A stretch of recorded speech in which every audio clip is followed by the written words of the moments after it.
इस रील पर 16 million views थे, लेकिन मोदी सरकार ने आईटी एक्ट का मिसयूज करके इसे इंडिया में ब्लॉक करवा दिया।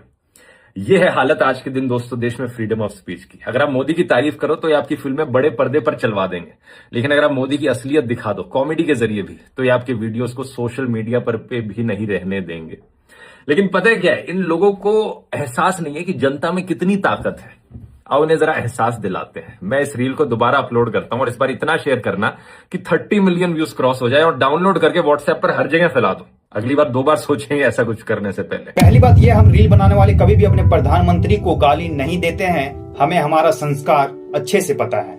कुछ मुझको विशेष प्रेम करने वाले लोग भांति भांति के रील बनाते हैं, कोई इसको प्री प्लान बड़ा ड्रामा है ऐसा कहते हैं। ये सारी गालियां मैं सुनता हूं।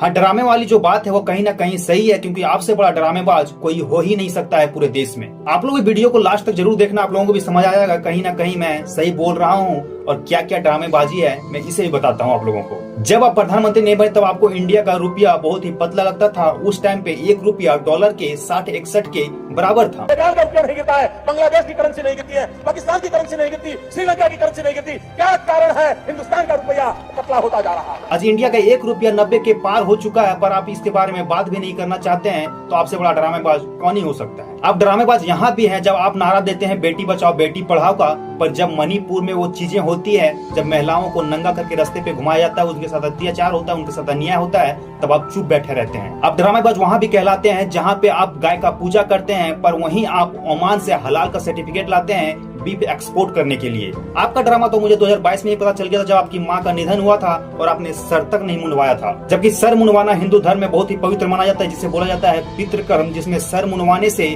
आत्मा को शांति मिलता है। आपने खुद की माँ को आत्मा का शांति नहीं दे पाया और उस टाइम आप बोलते थे कि मेरी माँ को कुछ लोग गाली दे रहे हैं जो कि हमको बुरा लग रहा है। चलिए, गाली नहीं देना चाहिए था, आपको बुरा लगा, अच्छी बात है, पर आप वो सोचिए जब किसी के बहन किसी के बेटियों के साथ रेप होते हैं और वो रेपिस्ट बेल पे बाहर घूमते हैं, तब वो घर वाले जब देखते होंगे तब उसे कैसा लगता होगा। वो ड्रामा तो आपका तब दिखता है जब वही रेपिस्ट लोग आपके पार्टी में मिलते हैं। या आप हमारे देश के प्रधानमंत्री हैं, इस चीज का हम लोग आदर करते हैं, पर सवाल पूछना हम लोगों का काम है।